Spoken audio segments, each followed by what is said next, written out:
Hey, this is Eileen Fernandez Parker from Cultivating the Learning, and this is part 2 of how to use the Autocrat add-on that is in Google Sheets. So the reason that I have a Google form open is because normally you would set up a form, and we have set it up so that our sheet headings will be real short, and we use the description here for the actual question. That's going to be key when you use Autocrat, and you'll see why soon. So we set all of this up to dump into a spreadsheet, and here is the spreadsheet that it dumps into. And you can see that we collected the person's first name, last name, their email, and then the headers that have to do with what their responses are going to be about their self-evaluating their skills in docs, slides, sheets, and drawings. Okay? And timestamp is always a default. So we added on Autocrat in the part 1 video. So I'm going to go back up to add-ons, and now we're going to start to run this. And you can set all of this up before anyone puts any information into the form, okay? But of course, you would want to run the form once to make sure that it works properly. So we'll do that. So I'm going to hit launch, and Autocrat is going to open.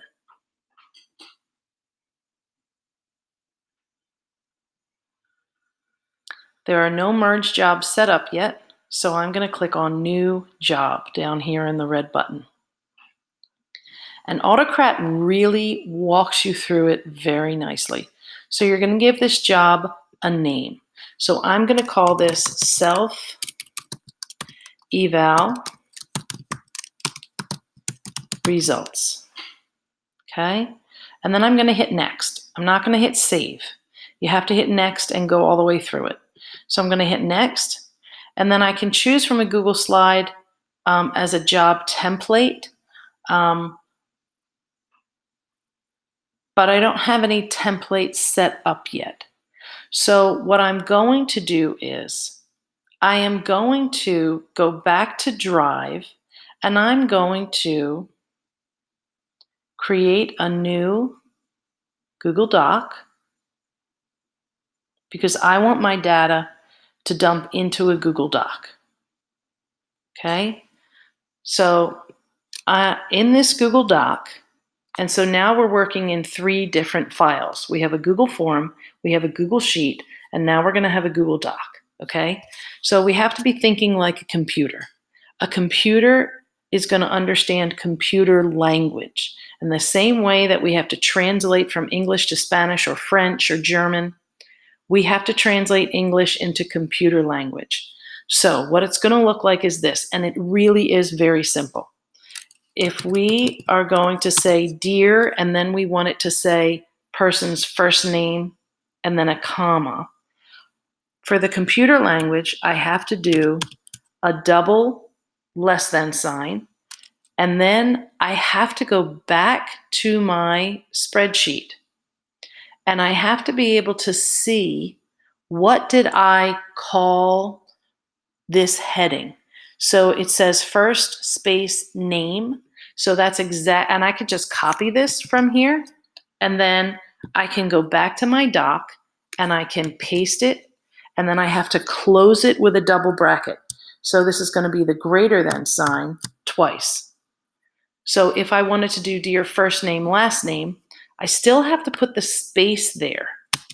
And then I can do double bracket. I can go back to my spreadsheet.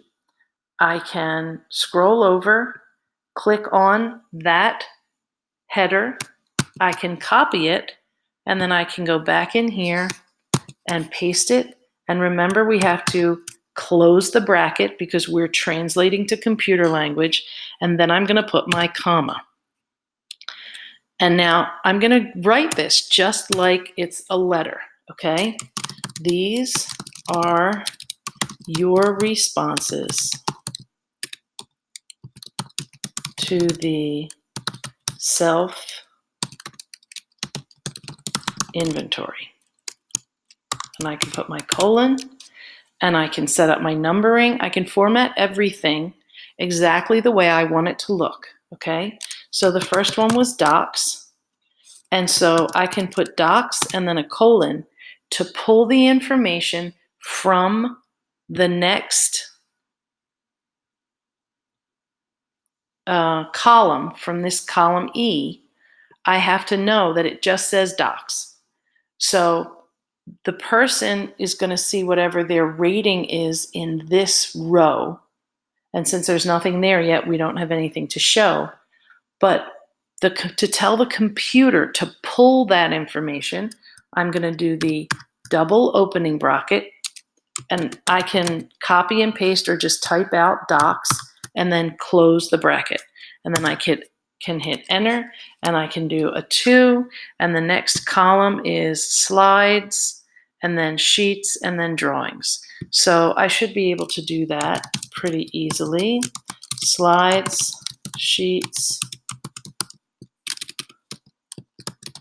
drawings. And to get, I want to put a space there and then a double bracket, and I'm telling the computer to pull the information from the slides column and put it there.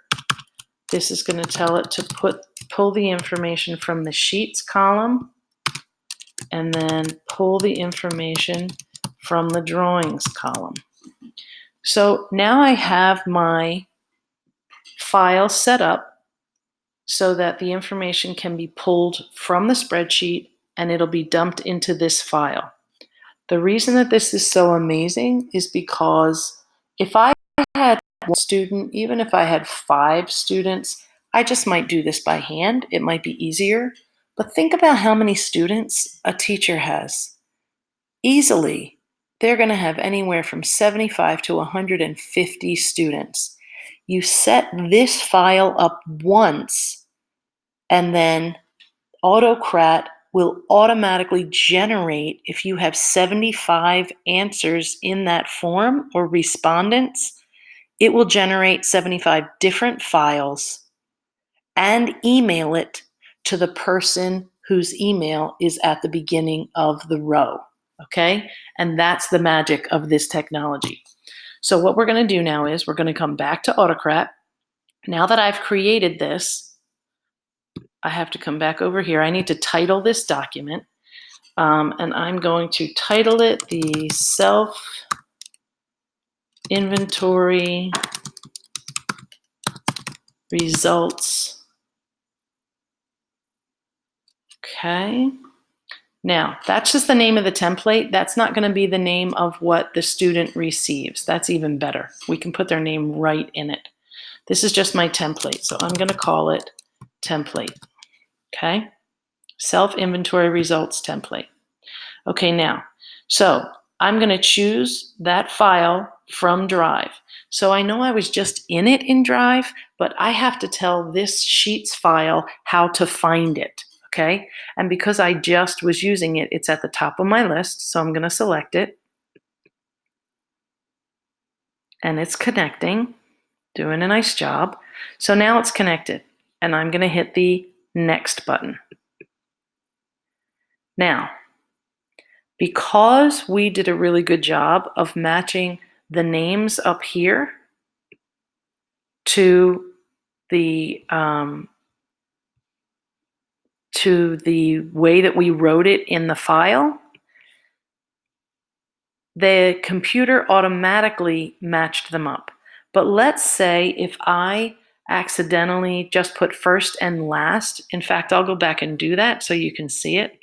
If I don't get it right, if I just do first and I just do last, and then I come back and I might need to refresh these so that both files are seeing the same thing. Let me refresh this. It might make me start all over, so we'll see. And it might not have saved what I just did, so I might have to go through it again, and that's okay.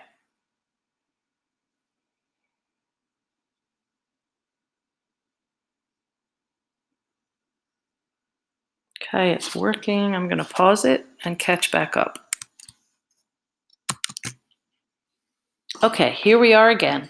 And now you can see that there's a red tag here, and there is a red tag here telling you there are 2 unmapped tags.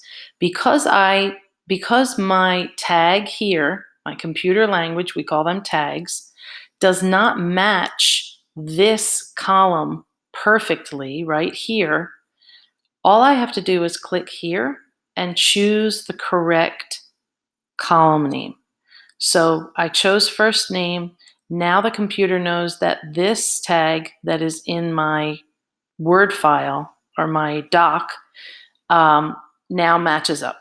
So I have to do the same thing for last, and this one is going to be last name. That's just in case you ever see those tags. So we're going to scroll down. Everything else matches nicely, and we're going to click next.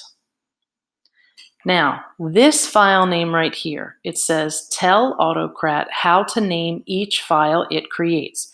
So if you have 150 students, it's going to create 150 files.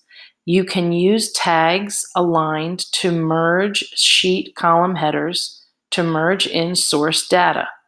So if I want it to be called the student's name and then self-inventory, I can do last, and if I want them to be alphabetized by last name first, I have to do the file names correctly. So it's not going to be forgiving with this one. I have to do it right. So it has to be last name in brackets, comma, space, first name, and the brackets. Then I can do a dash, and it's going to be self-inventory. So this is what the name of the file will be when the student gets it, but it won't have the tags there. It's actually going to merge. So it would say like Kelly, comma, Grace, self-inventory. Okay? Now, I want it to be a Google Doc. You've got 2 choices. You can do a Google Doc or a PDF, but because the file, you can also do slides. Because the file that I chose to connect to it is a Google Doc, I can either do a Google Doc or a PDF. So the PDF they won't be able to change, but you can also share the Google Doc as view only. So because I'm going to pretend I have 150 students, I want to choose multiple output mode. If I just wanted all 150 in one file for myself, I would choose single output mode, but I don't want that. So I'm going to choose multiple output mode, and I'm going to hit next. Now, not only is it going to send the students a copy of their results, it's going to give me a copy. And actually, what's going to happen is I have the copy, and then I choose how it's going to be shared with them. So I own the copy, but they can view it, edit it, or just comment on it, whatever you want them to be able to do. So this could be a work in progress, right? It could be a template. There are all kinds of things you could do. So I don't want to just throw it into my drive. I want to choose a specific folder. So I'm going to click on Choose Folder. And then from here, I like to have an Autocrat folder so I know everything goes into there. So if I open up Autocrat, there aren't any folders in here, and I can't create them from here. So it would make sense for me to go back to my drive and to find my Autocrat folder. And it's this one, I believe. And then on this one, I can create a folder in here, okay? So I'm going to go back, and I think because this is the form and this is the spreadsheet, I don't need to create a folder because really everything is the same in here. So it'll be okay. But this might not be the right Autocrat folder because it says there are no documents in here. Oh, there are no documents but the form is. So this is the right one. I'm going to choose this one. I do have to back up though, because if I open the folder, then I can't select it. I have to see the folder, and then I have to hit the select button here. Now, if I have both of these here, it's going to dump a copy into both of them. So I want to delete this one. Yes, I want to remove it, and I just want it to go to the Autocrat folder. I know this is a lot, so take it one step at a time, pause the video as needed, and then move on. So we're ready now. I'm moving to next. This add dynamic folder reference, we're going to skip. It's not necessary for what we need. Now, set merge condition. This is optional, and the reason it's optional is because you can manually run the form, or you can set it so that when there is data in a certain column, it will automatically be sent to them. So I'm going to do it, I'm going to set it on automatic so that I don't have to track this anymore. Anytime anybody fills out the form, they will automatically get an email giving them access to a file that has all of their information in it. Okay? So I want to add a condition, and I'm going to say it could be that anytime the timestamp column, which is here, gets information in it, it will trigger this to go off. If you want to be in control of it and you want to review it first, then what you would need to do is column H is the last thing that I have information in. So column I can call permissions. Okay. And you can see it here. Whoops. You can see it here now. So I can set that. Oh, I'm going to have to refresh. I'm going to save it this time instead of what I did last time, because I'm going to, let me see if I can just hit edit now, and if permissions will show up. Because permissions was not in my form, this is something that I would have to go in and manually do. So if you want to, I'm going to hit next until I get up to where I was. If you want to control whether or not the information gets sent, you would have to create an extra column, add a heading, and now if I click on here, permissions is there. So if you want to have control over whether or not it's sent, you have to create an extra one, okay? If you don't want to have permission, then you're going to choose something that was required. Timestamp is automatic, so that is really your best bet. And you want to choose not null, which means it will not be empty. It has to have something in it, okay? So that's going to be my condition, which is automatic. And then remember, if you want to control it, you would choose whatever extra column you create, maybe permissions, leave it at not null, and then you would have to type in yes or whatever it is you want to, approved, whatever it is you want to put in there. Okay? Now, I'm going to put it back on timestamp because I want mine to be automatic, and I'm going to hit next. Share doc and send emails. Do I want to share the doc? Yes, I do. Do I want them to be able to edit it? No, I don't. So I'm going to choose view only. I can give them commenting rights if I want, but for right now, I'm just going to do view only. Do I want to allow collaborators to reshare? No, and that's up to you. You get to choose whichever. Do I want to send from a generic no reply address? No, I don't. And that sounds like it's more for businesses if they were using this Autocrat. Okay? Now, this part is what the email is going to look like. So from in the to column, we have to use this heading. Now I can click here and copy, but right here, this blue bar right here, if I click on this, all of the headings are already there with the tags around them. So anytime you see this blue bar, you can use it, pop it out. If I want email, all I have to do is click on it, and it automatically copies that tag with the brackets. So now all I have to do is paste it, and you can see that the brackets are already there. Everything is fine. So that's like idiot proof. If I want a copy of the email, or if the principal wants a copy of that email, I can add someone as a CC or a BCC.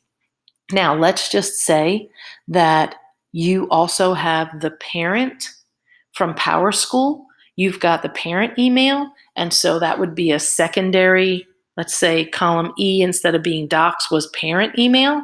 You could CC it, and the kid would get a copy, and the parent would get a copy. So this can go to multiple people, okay? Down here, I can type my subject line, and this will be self-inventory, I'll call it summary, and that's what the person will see in the email. Here I can type a message, and again, I can use my tags. So dear first name, click and paste, first name, comma, enter twice. Attached is a Google Doc with a summary of your responses to the Google form. Please read it over and file it for future use. Yours, Mrs. FP. Okay, so it will automatically attach it. I can't attach it because it will create it, attach it, and send the email. I'm going to hit next. Add remove job triggers. Run on form trigger. I want to say yes because I want it to be that automatic trigger. This is a pop-up. You must enable triggers for this project before you can add one to this job. Confirm? Yes. So it lets you do it right there. It's doing what it needs to do.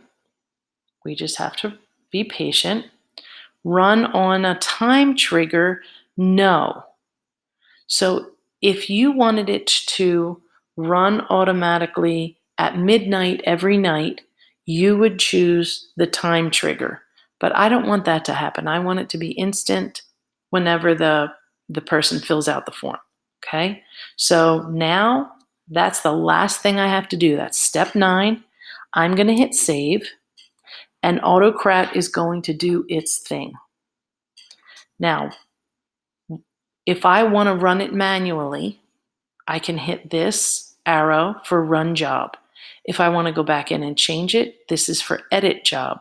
If I want to look at it, preview the job, I'm going to click on this. So let's see. So this is what it's basically going to look like. There are no rows to be merged. Here's what the job looks like. So this is a summary of what I've selected, and this is what the email is going to look like basically. Okay? I can edit it from here. I'm just going to close it, so that's good. I can throw this away if I don't like this anymore, but I'm happy. I like the way it looks. So what I'm going to do now is I'm going to go to the form and I'm going to fill it out, and let's see if it works.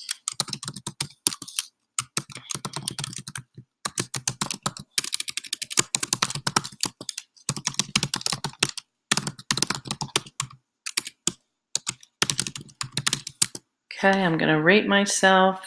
For docs, I could teach someone. For slides, let's say I'm in the middle. For sheets, I could teach someone. And for drawings, let's pretend I don't know it. And I'm going to hit submit. Okay. So this should have triggered all by itself. So what I want to do is I want to go into my email and I want to see if it's there. So I'm going to go to my mail.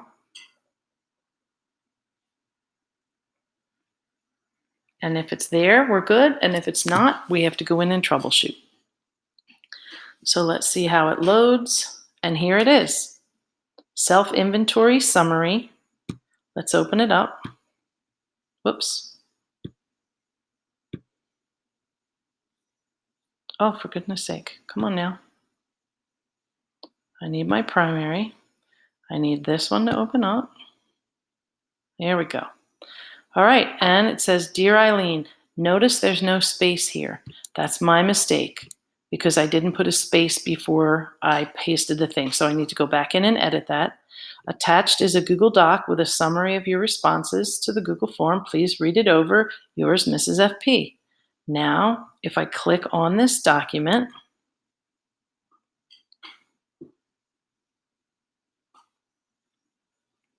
here it is. Dear Eileen Fernandez Parker, these are your responses. For docs, I put in a 5. For slides, I put a 3. Sheets, 5. Drawings, 2. If I had an open response there, all of the words would be there exactly the way they are. So because on my email, I have that space mistake, I'm going to go back to Sheets. I'm going to click on the Edit Job. I have to fast forward through to where the email was formatted.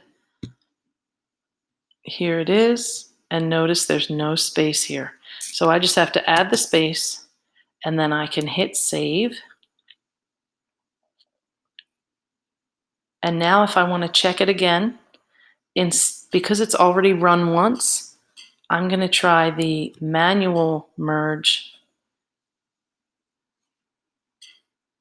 And I'm going to go back to my email, and I'm going to go back to my inbox.